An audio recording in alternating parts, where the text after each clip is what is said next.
Working on a ranch and farm is hard work. To me, football looks like hard work. I think it helped Colston in the fact that we ask a lot out of them for a short amount of time. You know, whether we're branding calves, or we're fencing. He might be stuck on a horse by himself for hours, but you see the positive results that come out of it. Like football, it's a lot of hard work, and every now and then it's your time to shine. Working on the farm with my Uncle Jay and grandparents, I think that definitely helped my work ethic. Just being in that community, the farmland has been passed down. That's kind of all I knew growing up. It was like, if you want something, you got to work for it, and you got to work harder than the person next to you. Field over here has a lot of rocks in it, and he's picked some rock out of that field. Normally when you farm, they'll roll them up on top, and then you have to pick them so the planter or something doesn't hit the rocks. But sometimes they're kind of wedged in there, and you only see half the rock sticking out. It might only be a 30-pound rock, but you might have to pull 200 pounds worth of force just to get the rock to come out of the ground. He always had a good attitude about it while he was doing it. I remember our grandpa, we'd get paid like pretty good actually back then. It was like 10 an hour maybe.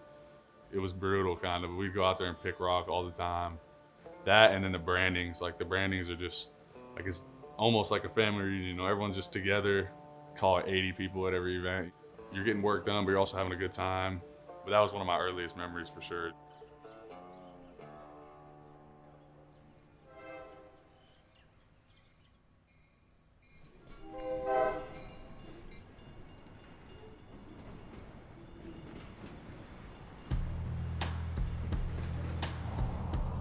I grew up in Gooding, Idaho. It's honestly a blessing. It's different, very different. It's not very big at all. You could drive through Main Street in probably 3 minutes. Got one light. We've been here for 34 years. We have the most amazing community you can imagine. Just good people and family oriented. That's one of my favorite things about it. Hey, let's get after it. Let's have a great day. Cole's a great representation of it. It's a hardworking, humble community, a blue-collar town.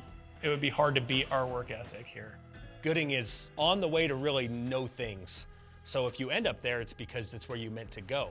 Colston's family is rooted in that area, and he's one of the native sons. We've got a lot of family here in the area. My great-grandmother was the first white child born in the Wood River Valley, which is up where Sun Valley is, about 70 miles from here, in the 1800s. So we have cousins and family all through this valley that, you know, have been here for 150 years in some cases. His two great-grandpas played football at the University of Idaho together in the 1950s. Family's very tight, obviously. I take pride in it for sure. I got so much support back home.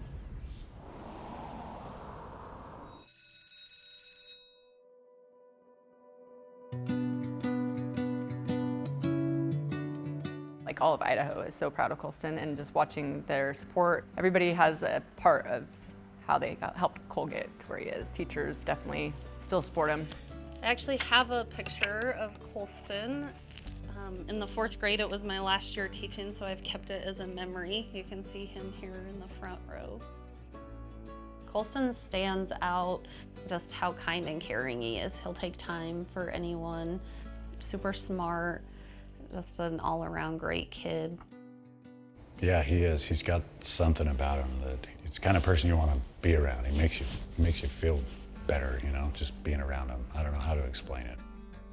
He's kind to everyone. Like, he'll say hi to anybody on the street, no matter who it is. He was never too good for anything or for anybody. 100%. Colston's always been very kind, very genuine, very humble and caring. He's always concerned about others. Basketball, football, growing up, even if he laid some kid out on the ground and knocked him down, he'd put his hand out and pick him up, and was always friendly and nice to people.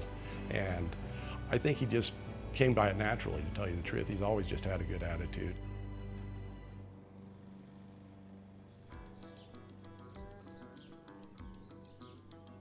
He had such good hands, and so did his older brother from a young age.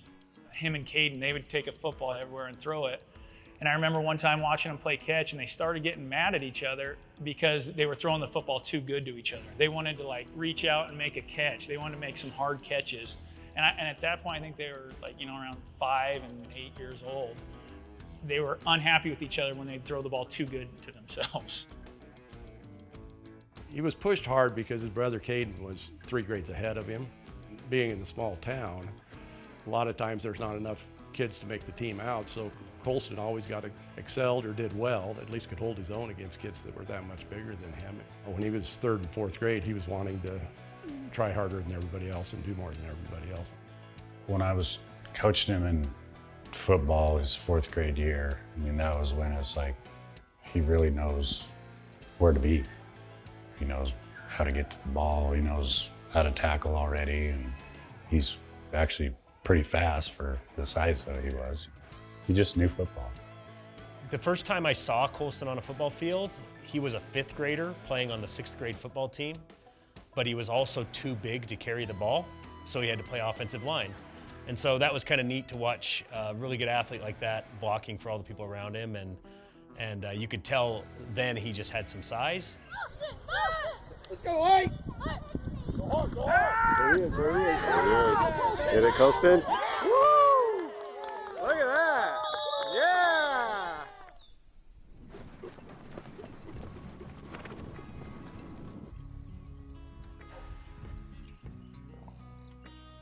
He never got the day off.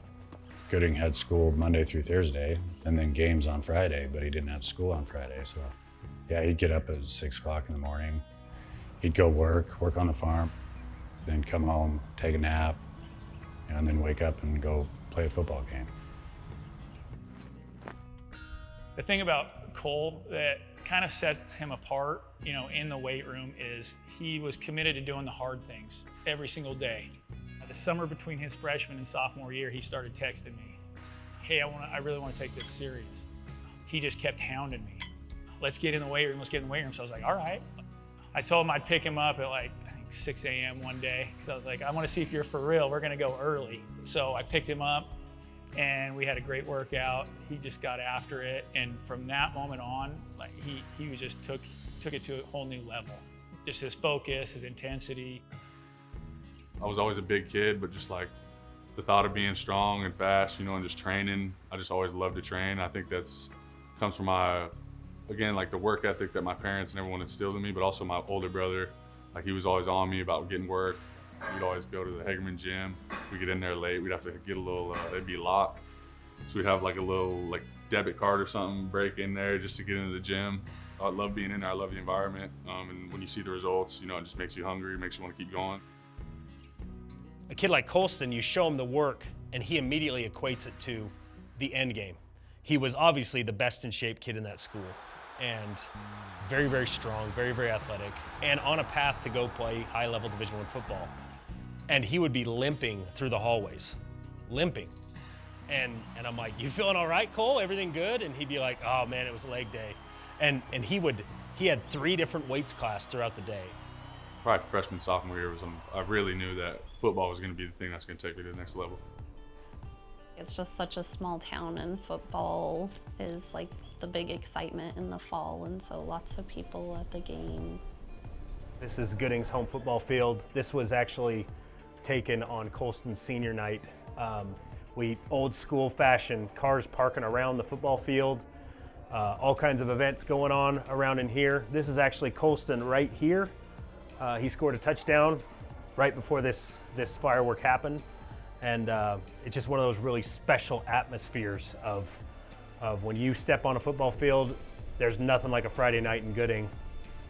We had a really good team. Colston was obviously the standout of the team, but he was always good at football growing up. And then I think it was about, as a sophomore, it was just like watching a man play against kids.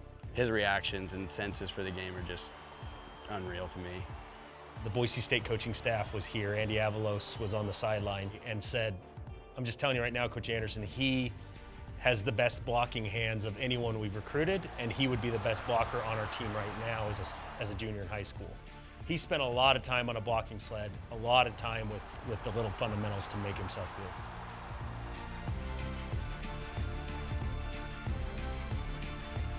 Coach Jim Harbaugh came out. They spent the night here, and we just hung out here at the kitchen table and visited. He got in about 11 at night, and then his son Jay showed up about 1 in the morning. And we just visited and had a good visit till about 2 o'clock, and then they went to bed and got up at 6 to go lift weights with Colston in the morning. Colston texts me at like 1 a.m. I'm asleep, my phone goes off, I check my phone, and it says, Jimmy wants to get swole in the morning. Because we call it like, we were like, hey, we getting swole? Like whenever you get in the weight room, you know? And I'm like, what? Jimmy wants to get swole?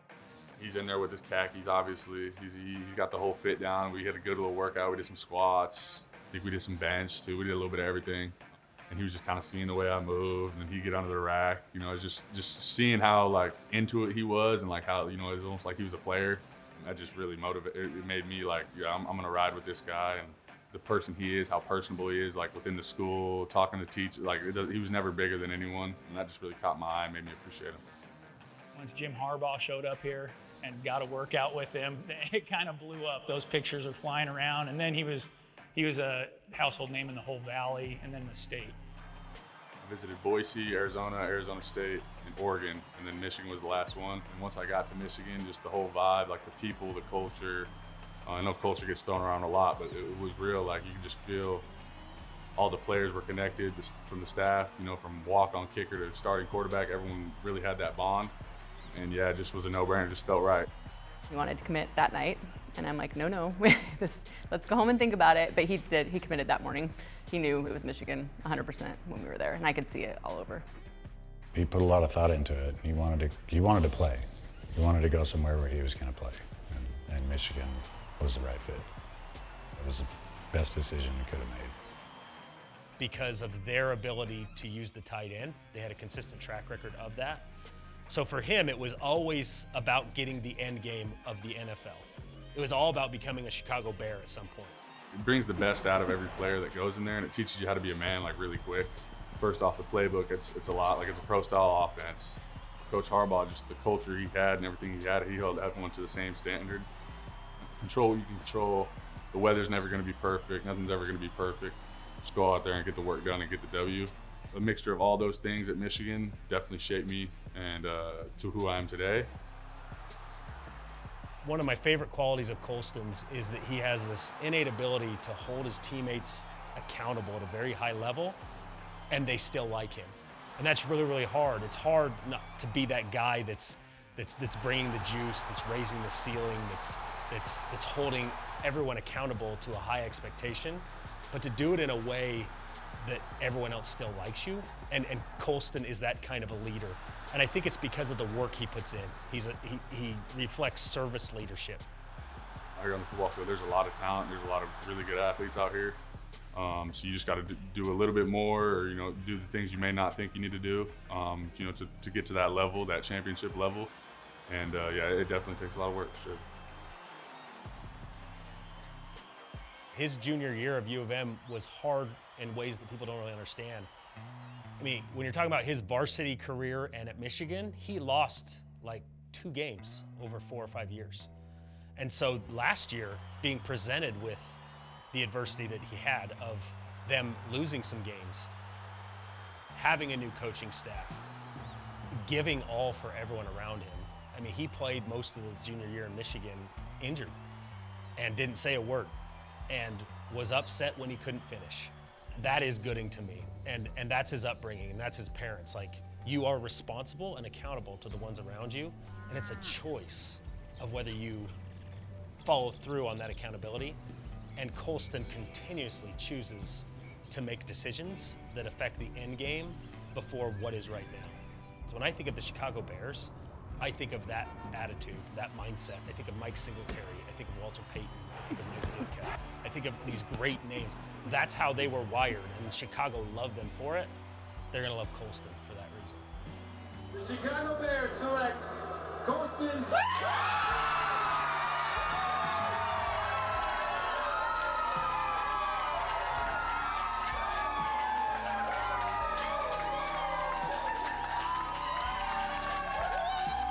It feels nice to see the hard work pay off. Although it's, you know, it's super early still. I got a lot more work to put in. I haven't done anything in the league yet. So I need to go out there, just put my head down, continue to work, create strong bonds with this team, the staff, everyone here. And, you know, we're all chasing the same goal, so just keep working and go win games. I couldn't be more proud as a father. Yeah, it's an amazing accomplishment. He got there, you know, he's achieved his goal, and he's not done. I know he's not done. It's just his character, you know, it's who he is. So I don't think people have really seen the potential that he has yet. I don't think it's even quite tapped yet. For our family, having Colston here is bragging rights, showing off, just excitement, proudness. It's gonna be fun to say that's my nephew, that's my cousin. I've helped raise that kid. It's not the first step, it's the last step that matters. It's where you end up and how you get there. I'm so proud of him. He just worked so hard and deserved every bit of it. It's been surreal. I don't even know how to put it into words. Just watching that kid you grew up with and you're playing football on the playground with, and now he's going to be catching passes from Caleb Williams in the NFL playing for the Bears. It's unreal. It just gives everyone a dream, from kids who want to grow up and do something bigger than they thought they could have out of this town. It makes it a possibility. It makes almost anything seem possible. Go blue, baby. Go blue. I love the shirt. Seeing him on this national stage at Michigan and winning the national championship and being drafted in the top 10, I think everybody's just so excited to see somebody from small town Gooding, Idaho make it that big, and it just gives the kids something to dream about and have as a goal and work towards. And I think everybody's just so proud of him because it couldn't happen to a better guy.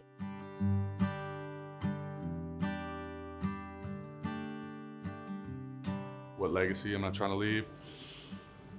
Man, obviously, ultimately the goal is that jacket. You know, that should be the goal for everyone playing football, be the best. And that's what I want to be. But, you know, even further than on the field, obviously I want to influence everyone on the field and be the guy, and, you know, that everyone will remember forever. But off the field, I want people to know, you know, I was a good person, uplifted everyone around me. You know, I'm loving, caring, anything you need, I'm going to be there. I just want to be, you know, the whole package. Like whenever you say Colston Loveland, I want everyone to, you know, have good things to say on and off the field.